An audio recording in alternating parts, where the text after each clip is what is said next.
Science class 10वीं की science chemistry का चैप्टर नंबर फर्स्ट पढ़ने जा रहे हैं। केमिकल रिएक्शन एंड इक्वेशंस, जिसको हम बोलते हैं रासायनिक अभिक्रिया एवं समीकरण। तो आज हम सबसे पहले इस रासायनिक अभिक्रिया के बारे में ही जानेंगे कि आखिर रासायनिक अभिक्रिया होती क्या है। दो या दो से अधिक पदार्थ मिलकर एक या एक से अधिक नए गुणधर्म वाले पदार्थों का निर्माण करते हैं। यानी जब दो या दो से अधिक चीज़ों को आपस में मिलाया जाता है, उनके गुण, उनके ढंग, उनकी रूप, रंग, आकार सब अलग होता है, और उसको मिलाने से जब एक नया या उससे एक नए गुणधर्म वाला या उससे एक अलग चीज़ वाला एक नए गुणधर्म का कोई पदार्थ बन जाता है, तो उसे हम रासायनिक अभिक्रिया कहते हैं।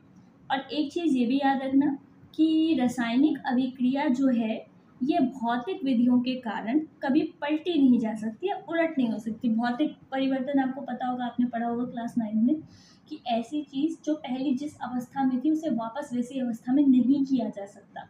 मतलब दूध से दही बनाया जा सकता है, लेकिन दही से दोबारा दूध नहीं बनाया जा सकता। अब इसके एग्जाम्पल से समझते हैं। देखिए, अब एक मैं बताती हूँ, हाइड्रोजन ले लेते हैं जिसको आप H2 बोलते हैं साइंस की भाषा में, और ऑक्सीजन जिसको आप O2 बोलते हैं। हाइड्रोजन और ऑक्सीजन दो अलग अलग गुणधर्म वाली चीज़ें हैं। इनको जब आपस में मिलाया जा रहा है, ठीक है, एक अब हाइड्रोजन क्या है? हाइड्रोजन पानी है, ऑक्सीजन एक गैस है, ठीक है। जब इन दोनों को आपस में मिलाया जा रहा है, हाइड्रोजन भी एक गैस है, सॉरी, और ऑक्सीजन भी एक गैस है, इनको मिलाने से आपका क्या बनाया जा रहा है?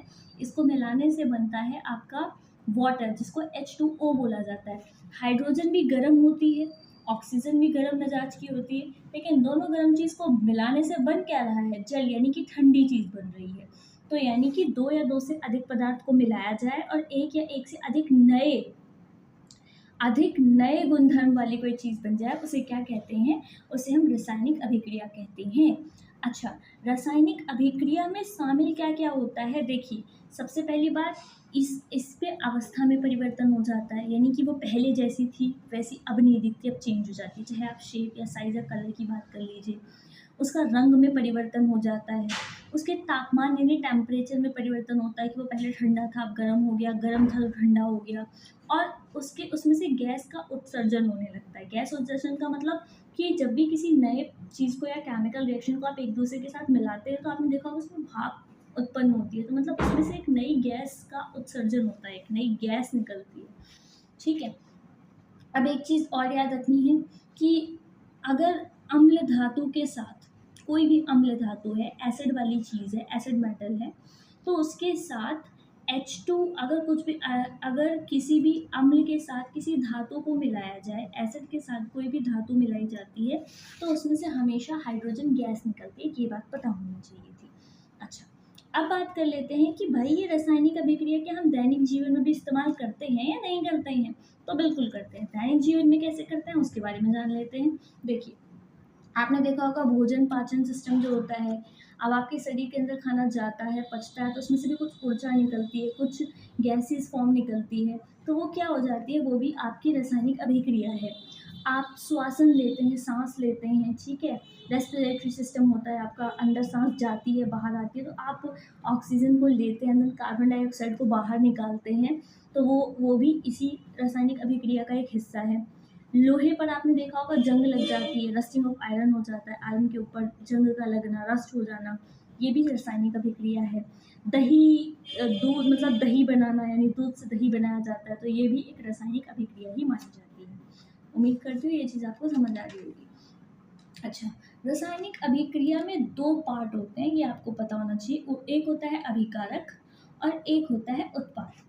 अब आप कहेंगे ये अभिकारक और उत्पाद होता क्या है, जिसको हम इंग्लिश में रिएक्टेंट एंड प्रोडक्ट बोलते हैं। देखिए, सबसे पहले अभिकारक क्या होता है? ऐसे पदार्थ जो किसी रासायनिक अभिक्रिया में भाग ले रहे हैं, यानी कि ऐसे दो तत्व जिनका इस्तेमाल कर आप एक नई चीज़ बनाने जा रहे हैं, तो उन दो चीज़ों को क्या करेंगे आप? उन दो चीज़ों को आप अभिकारक कहेंगे।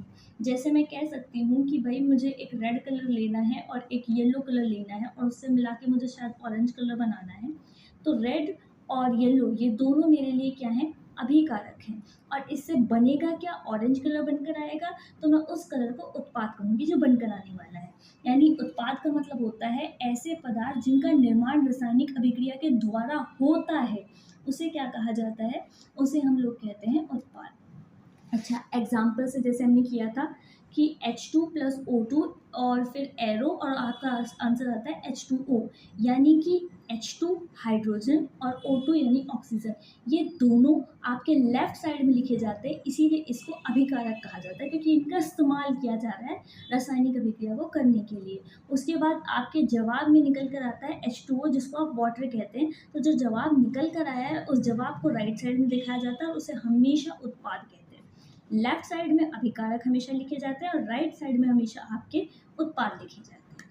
उसके बाद अब भाई रासायनिक अभिक्रिया तो समझ में आया, लेकिन रासायनिक समीकरण क्या होता है ये भी तो बताइए कि रासायनिक समीकरण क्या है।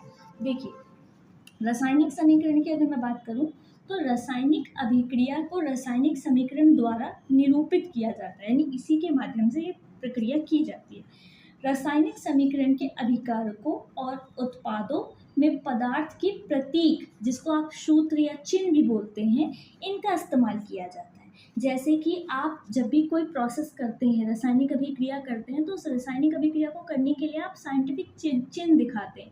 जैसे मैंने बोला हाइड्रोजन को ऑक्सीजन के साथ मिला दो और वाटर बन जाएगा, लेकिन हाइड्रोजन थोड़ी ना लिखते हो कि भाई हाइड्रोजन की स्पेलिंग लिख दी। हाइड्रोजन के लिए एक चिन्ह का प्रयोग करते हो जिसको आप बोलते हो H2, ऑक्सीजन के लिए O2, वाटर रिएक्ट में आता है, जब आंसर में प्रोडक्ट में वाटर आता है तो आप वाटर नहीं लिखते हो, उसकी जगह H2O लिखते हो। तो ये जो चिन्ह का प्रयोग किया जाता है ये समीकरण कहलाता है, ठीक है। और प्रतीकों के साथ उनकी भौतिक अवस्था को भी दिखाया जाता है कि वास्तव में वो कितने हैं। जैसे हाइड्रोजन की क्वांटिटी 2 दिखाई है, ऑक्सीजन की 2 दिखाई है, ऐसे, ताकि उनको बैलेंस करने में आसानी हो। अब मैं बात कर लेती हूँ कि जब भी ये लिखा जाता है, अच्छा प्रतीक चिन्ह का मतलब सिर्फ यही नहीं कि H2O दिखाना है, O2 दिखाना है। देखिए, साथ साथ ये भी बताना है कि भौतिक अवस्था में वो है कैसे। जैसे कि मैंने बात कर ली हाइड्रोजन। हाइड्रोजन क्या है, एक गैस पदार्थ है, तो गैस के लिए शॉर्ट में छोटा g बनाया जाता है अल्फ़ाबेट का, मतलब H2 लिख के उसके ब्रैकेट में g लिख देंगे। आपने अपनी बुक्स में ये चीज़ देखी होगी। प्लस में ऑक्सीजन भी क्या है, गैस, तो उसके ब्रैकेट में भी क्या लिख देंगे, जी लिख देंगे। रिएक्टेंट में निकल कर आता है वाटर यानी H2O, मतलब आंसर जो निकल कर आता है, रिजल्ट जो निकल कर आता है, जिसको आप प्रोडक्ट कहते हैं, जब वो निकल कर आता है तो उसे H2O बोला जाता है। H2O क्या है, एक द्रव्यमान पदार्थ है, यानी कि जिसको आप लिक्विड फॉर्म बोलते हैं, तो उसके लिए शॉर्ट में L का यूज़ किया जाता है। सॉलिड के लिए छोटा स्मॉल s, लिक्विड के लिए L का प्रयोग किया जाता है, लिटिल स्मॉल s। उसके बाद गैस के लिए स्मॉल g का प्रयोग किया जाता है। और एक होता है एक्वा सॉल्यूशन, तो मतलब जो जल के अंदर घुलनशील चीज़ें होती है, जिनको हम जलीय विलयन कहते हैं, ऐसे पदार्थ जो जल में आसानी से घुल जाते हैं, जिनका अभिकरण जल के अंदर होता है, उन्हें एक्वा बोलते हैं। उनके लिए ए और क्यू का यूज़ किया जाता है, AQ लिखा जाता है। अच्छा, फॉर एग्जाम्पल मैं बात करूँ, जैसे कि मैंने लिखा Mg प्लस O2, ठीक है, इक्वल टू होता है MgO2, जिसको Mg और O2 ये दोनों अभिकारक हैं। Mg प्लस O2 ये दोनों क्या हैं, अभिकारक हैं, ठीक है।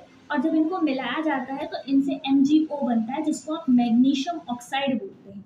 मैग्नीशियम और ऑक्सीजन को मिलाने से क्या बनता है, मैग्नीशियम ऑक्साइड बनता है। मैग्नीशियम क्या है, मैग्नीशियम एक ठोस पदार्थ है, सॉलिड चीज़ है, तो इसके लिए लिखेंगे Mg, फिर ब्रैकेट में आप लिखते हैं S, ठीक है, फिर प्लस का निशान, ऑक्सीजन O2, यानी ये क्या चीज़ है, ये गैसेस फॉर्म है, तो G लिखेंगे। उसके बाद रिएक्टेंट पे MgO निकलता है, मैग्नीशियम ऑक्साइड, जिसके जो सॉलिड फॉर्म होती है उसके लिए S का यूज़ करता है। आज के लिए इतना काफ़ी, बाकी का